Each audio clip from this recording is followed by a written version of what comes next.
அவுதுல்லாஹ் ஷைத்தானிர் ரஜீம் பிஸ்மில்லாஹிர் ரஹ்மானிர் ரஹீம். அன்பார்ந்த நேயர்களே, ஈரானுக்கும் இந்த இரண்டு ஆள்கொல்லி நாடுகளுக்கும் இடையே நடந்த யுத்தம் பல திடுதிப்பான முயற்சிகளோடு ஒரு போர் நிறுத்தத்துக்கு வந்திருக்கிறது. இந்த போர் நிறுத்தத்தில் அமெரிக்கா விடுத்த கெடுக்கள் மார்ச் 21 48 மணி நேரம் கெடு போட்டார். அப்புறம் மார்ச் 23 அதை 5 நாளைக்கு எக்ஸ்டெண்ட் பண்ணார். மார்ச் 26 10 நாளைக்கு எக்ஸ்டெண்ட் பண்ணார். ஏப்ரல் 4 அடுத்த 48 மணி நேரம்னாரு. அடுத்தது ஏப்ரல் 5 டெட்லைன்னாரு.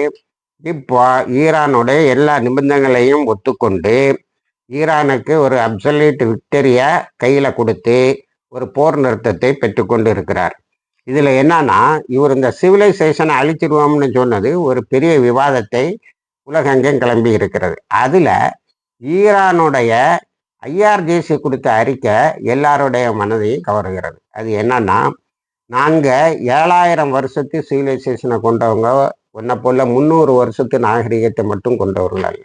அமெரிக்கா எப்படி கண்டுபிடிக்கப்பட்டது, அமெரிக்காவில் இருந்த செவ்விந்தியர்கள் எப்படி வெளியேற்றப்பட்டார்கள் ங்கிறதெல்லாம் நீங்கள் அந்த வரலாறை படித்தா எல்லாரும் அமெரிக்காவில் இருக்க எல்லாரும் வந்தேரிகள்.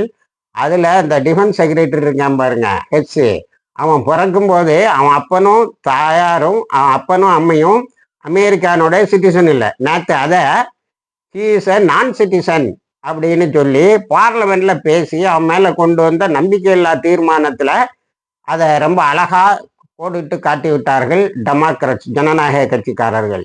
நீ இங்கே இருந்து மைக்ரேஷன் வந்தா நீ பிறக்கும்போது உன் தாயும் தகப்பனும் அமெரிக்கன் சிட்டிசன் இல்லைங்கிறத கொண்டு வந்துட்டான். அந்த அளவுக்கு இவர்கள் வந்தேர்களின் குடியிருப்பு ஒரு 300 வருஷத்து வரலாறு வேணா சொல்லலாம்.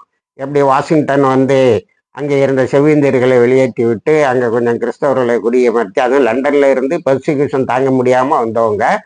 இது ஒரு வரலாறு. அது கிளிம்சஸ் ஆஃப் வேர்ல்டு ஹிஸ்டரியில் நேரு ரொம்ப அழகாக சொல்லியிருப்பார். அது இருக்கட்டும்.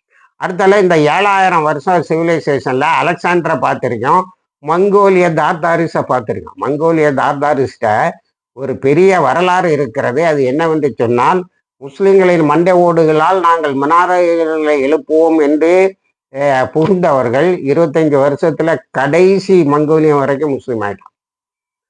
ஆக அந்த மாதிரி ஒரு வரலாற்றை நாங்கள் பார்த்திருக்கிறோம் என்று சொல்லி இருக்கிறார்கள். அதோட இன்னொன்னையும் சொல்லியிருக்காங்க, மங்கோலிய தார்தாரிகளை தோற்கடித்த ஐன் ஜாலூத் வரலாறை நாங்கள் மறந்து விடவில்லை. இதுல ரசூல்லாவுடைய ஒரு ஹதீஸும் பெரிதாக விவாதத்துக்கு வந்திருக்கிறது.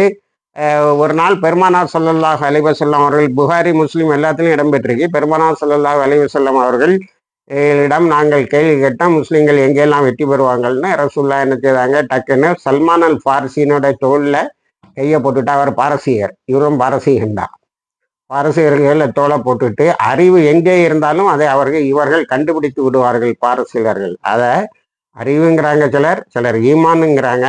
அதை அப்பாஸ் அகர்ஜி தன்னுடைய ரிப்ளைல போட்டிருக்கார். பெருமானார் ஸல்லல்லாஹு அலைஹி வஸல்லம் அவர்கள் எங்களுக்கு வெற்றியை உறுதியளித்து இருக்கிறார்கள். ஏனென்று சொன்னால், நாங்கள் எங்களுடைய வரலாற்றில் பெருமானார் ஸல்லல்லாஹு அலைஹி வஸல்லம் அவர்கள் சொல்லி இருக்கிறார்கள், அறிவு எங்கே இருந்தாலும் அதை இவர்கள் கண்டுபிடித்து விட்டார்கள். அறிவாயத்தை கொண்டு அறிவை ஆயுதமாக மாற்றி வெற்றி பெற்று இருக்கிறார்கள். இதுல சூரத்துல் ஜும்மா 62வது சூறாவுடைய 3வது வசனமும் மிகப்பெரிய அளவில் இங்கே விவாதத்துக்கு வந்திருக்கிறது. அது குறித்த விளக்கங்களை நாம் பின்னாடி பார்ப்போம். இணைந்திருங்கள். வாஹிர் தவானா அல்ஹம்துலில்லாஹ்.